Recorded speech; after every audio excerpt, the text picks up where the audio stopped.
India आप तक समाचार, कड़वा लेकिन सच।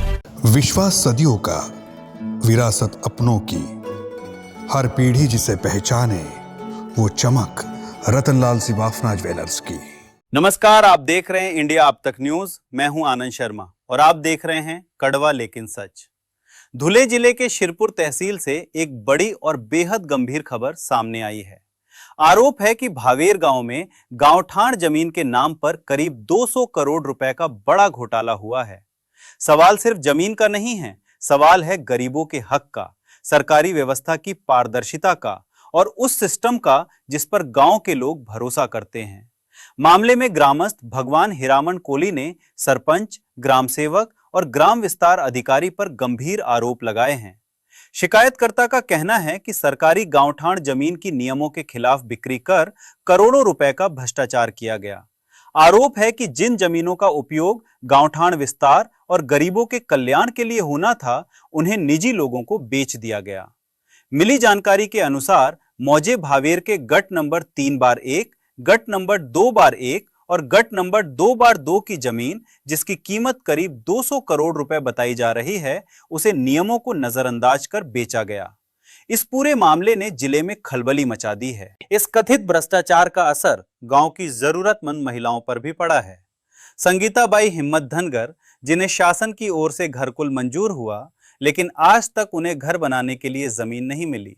वहीं वजाबाई भिल के मामले में आरोप है कि 100 रुपए के स्टैंप पेपर पर किसी दूसरे का जर्जर घर खरीदकर उनके नाम कर दिया गया और घरकुल की मूल राशि हड़प ली गई। अब आपको बता दें कि हमारे रिपोर्टर संदीप पाटिल मौके पर पहुंचे थे। उन्होंने गांव जाकर शिकायतकर्ता से सीधे बातचीत की। शिकायतकर्ता ने कैमरे पर अपनी पूरी शिकायत विस्तार से बताई और मांग की कि इस पूरे मामले की निष्पक्ष जांच हो और दोषियों को जल्द से जल्द सजा मिले। नमस्कार, मी संदीप पाटील, तुम्ही पाहतात इंडिया आप तक समाचार। मित्रांनो, शिरपूर तालुक्यामधील भावेर या गावाचा कारभार, ग्रामपंचायतीचा कारभार आहे तो एकदम चाट्यावर आलेला आहे। या गावामध्ये जवळजवळ 200 कोटी रुपयाचा भ्रष्टाचार झाल्याची माहिती येथील गावकऱ्यांनी दिलेली आहे। तक्रारदार असतील भगवान भाऊ असतील, संगीताताई आहेत, भूषण पाटील आहेत, काही या गावामध्ये अजून बरेच तक्रारदार आहेत। आज आपण त्यांच्याकडून नेमकं काय झालेलं आहे, गावामध्ये भ्रष्टाचार कशाचा झालेला आहे, ही आपण संपूर्ण माहिती आज जाणून घेणार आहोत। या ठिकाणी भगवान भाऊ आहेत। भगवान भाऊ, नेमकं काय भ्रष्टाचार आहे आणि तुम्हाला नेमकी कोणती माहिती द्यायची आहे? ती माहिती अधिकार म्हणजे टाकलं होते आपण 8/4 टाइम त्याची आपल्याला काही माहिती दिली। बर, त्यानंतर मग गावठाण टाकलं 29/4 बर, ते मी तळाधिकारी गेले चौकशी केली जायले, त्यानंतर आपल्याला त्याने काही दिलं नाही। बरं, नेमकं गावठाणची जी माहिती ती नेमकी कशा संदर्भात मागितलेली आहे? तेव्हा गावठाण अतिक्रम करायचं सरपंचाने, उपसरपंचाने, आणि त्यासनं नातेवाईकच नाही। बर, त्याचा नातेवाईकच नाही, जमीन काय त्यात टुवेला सूट करेल ते। बर, त्यानंतर आपल्याला काही माहिती दिन जाणार ते। अच्छा, बरं, तुम्ही शासनाकडे काही पाठपुरावा केला? मग 10 महिन्यापासून चालू आहे, त्या कागदपत्र तयार करेल म्हणे, तिथला कागदपत्र तयार करेल संधी आली, त्याने काही माहिती दिली जेव्हा आपण मारू।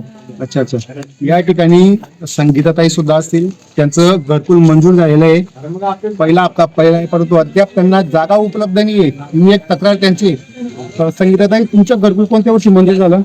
2024 मध्ये झाले। 2024 मध्ये तुम्हाला 2022 मध्ये यांचं घरकुल मंजूर आहे। तुमच्याकडे राहायला आजच्या घडीला जागा आहे का? नाही, जागा नाही। मग तुम्ही शासनाकडे काही पाठपुरावा ते केला? ग्रामपंचायतला मागितली जागा, पण ते मला नकारच देत आहे का त्यासाठी नकार दिला? बांधायसाठी तुला जागा मिळणार। सरपंचानेच गावठाणमध्ये घर बांधलं, तर आमच्या सरकारने कुठे जायचं? मग त्यांनी स्वतःने अतिक्रम केलेले। बर बर, या ठिकाणचा ग्रामपंचायतचा अगदी भोंगळ कारभार या ठिकाणी पाहायला मिळतोय। 200 कोटी रुपयाची या ठिकाणची जमीन विकल्याचे आरोप भगवान भाऊ यांनी केलेले आहेत।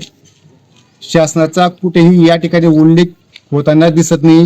भगवान भाऊ यांनी पाठपुरावा केला, परंतु शासनाने अद्याप त्यांना पाहिजे तसं उत्तर दिलेलं नाहीये।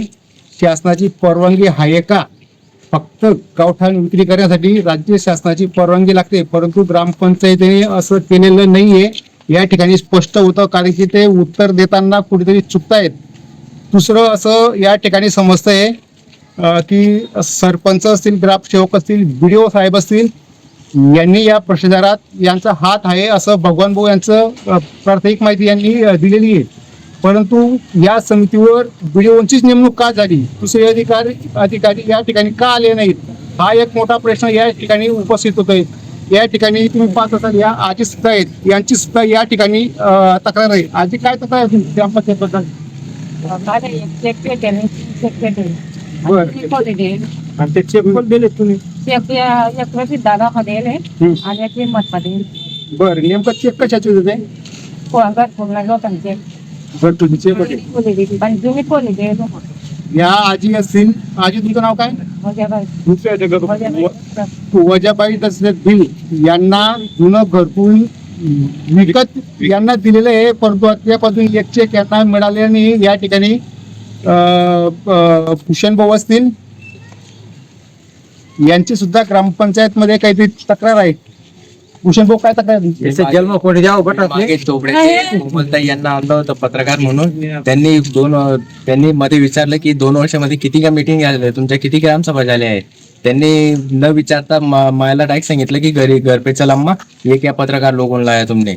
आणि त्यांनी डायरेक्ट माझ्यावर मारहाण चालू करून दिली. डायरेक्ट सरपंच, उपसरपंच आणि उपसरपंचाच्या बाच्या या दोघा तिघांनी मला माझ्या मारहाण चालू केली. बर, या ठिकाणी गावातील जे सरपंच आहेत त्यांना मी संपर्क साधण्याचा प्रयत्न केला, परंतु त्यांनी न भेटण्याचं कारण आम्हाला दर्शवलेलं आहे. कुठल्याही प्रकारची माहिती न देता ते नेहमी फोन कट करत असतात. शिरपूरवरून संदीप पाटील, इंडिया अब तक समाचार, शिरपूर.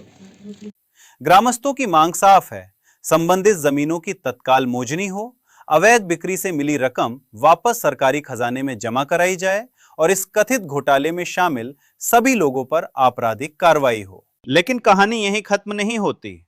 सूत्रों की माने तो गांव में जो भी इस मुद्दे पर आवाज उठाता है उसे डराने धमकाने या फिर पैसे देकर चुप कराने की कोशिश की जाती है.